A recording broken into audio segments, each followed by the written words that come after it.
Poison 13 pagod nang bumatel. Batas tingin niya kay Shea ay isang Class S na battle MC. Shernan inaming sininlang siya ni Apex. At Lipcram kinontra ang Haring Araw. Alamin natin ang mga yan, so tara.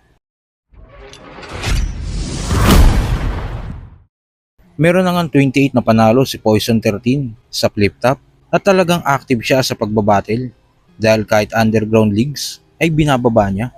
Tila hindi nga nauubusan si Poison 13. Pero kamakailan lang sa pag-guest niya sa reaction video ni Jonas, tila dito inamin ni Poison na napapagod na din daw siya sa pakikipag-battle. 5-0! Mag-ingay! Para kay Tek!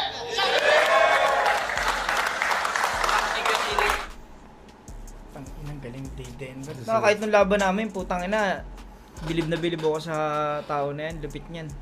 Nakikita mo talaga yung pagmamahal sa ginagawa niya eh. Sana hindi pa sila mabusog. Sana tuloy-tuloy pa. Sana tuloy-tuloy lang yung gutom. Mabusog Oo. kayo sa ng literal pero Gutom sa battle. Ay, Ayun na, wala gutom, ako parang gutom, inaabot ko na eh. Di naman totaling ano, parang nasa puso ko pa rin yung battle rap. Gusto ko pa rin gawin yun, pero yun nga. Parang na ano, siguro pagod lang din. Dahil sa paulit-ulit kong ginagawa. Minsan may ganun, nade-drain nga. Ako Sa din. video reaction, nade-drain din ako minsan eh. ako naman hindi pa ako na-train talaga pero napapagod na rin ako. Siguro kailangan ko lang magpahinga guys. Kailangan ko lang magpahinga. Tapos babawi ako. Ako hindi pa pwede. Oo, Nasa nakikita sa isang buhay ako. kayo. Hanggat maaari ka kung pwede ko pang iusad ng iusad pero mahirap din. Ang hirap guys, wala na sakit sa utak na parang akala ko dati hindi ako mauubusan no. Hindi naman talaga until now naman patuloy pa rin naman yung pero sa proseso kasi ng pagsusulat napakahirap talaga na parang aabot sa punto talaga na mauubusan ka, mawawalan ka ng gana. Pero dahil nga yung dedikasyon mo nandun pa rin. Yun na yung magbibigay sa iyo ng gana. Pero Ako minsan nandun pa rin naman. nakakapagod na. Alam mo ba? Sa pagod lang. Parang mas gusto ko pa nga minsan sabi ko, kung hindi ako nagpatuloy dito sa pagbabattle ko, ano kaya trabaho ko? Mabigat ko kaya.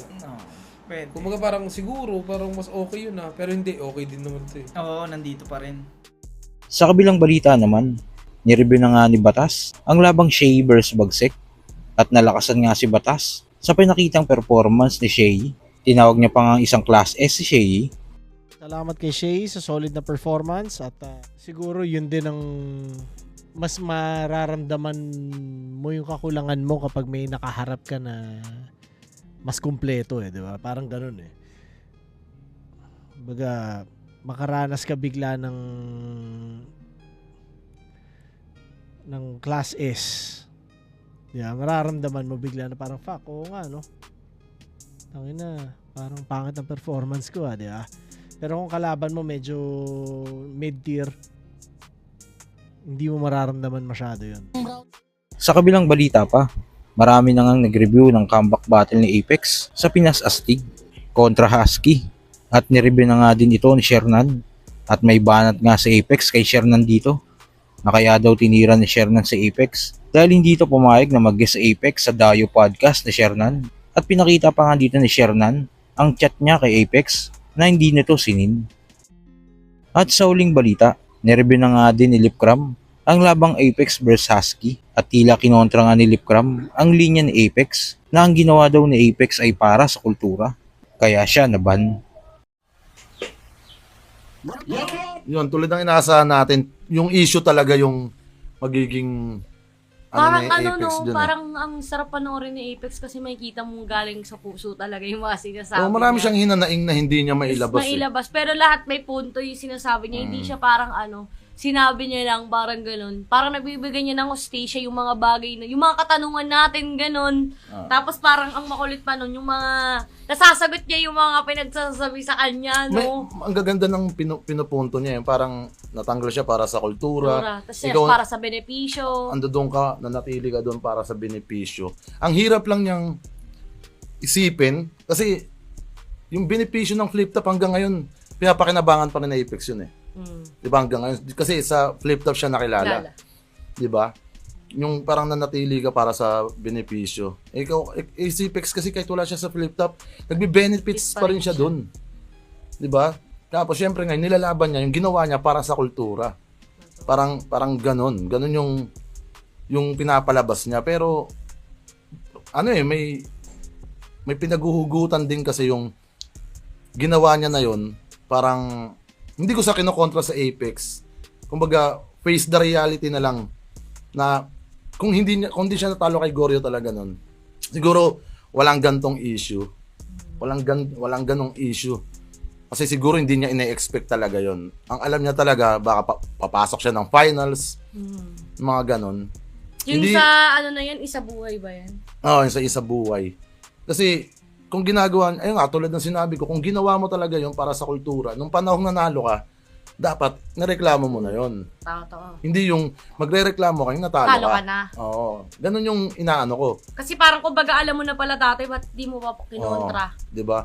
Sa akin kasi kung ipipilit yun na para sa kultura yon, dapat hindi na nga umabot sa dalawang battle. Kung nasaksihan mo ng ganun, binara mo na. 'Di ba? Nung panahong nagpapanalo ka, dapat kasama na yun sa mga piyesa mo. Kung para talaga sa kultura yon. Yun naman, sa akin naman, hindi ko siya kinokontra. Parang pinapamukha ako sa kanya na siguro mali ka ng timing or hindi ko alam kung ginagamit mo lang yan na salita Parang para ano hindi ka magmukhang iyakin. parang alam mo nagiging yun? pa-victim pa yung atake. Oo, parang hindi mo lang matanggap yung pagkatalo pero i-blame mo sa Iba. pustahan, mga ganon, may sinisisi ka. Hindi ko siya para kontrahin eh.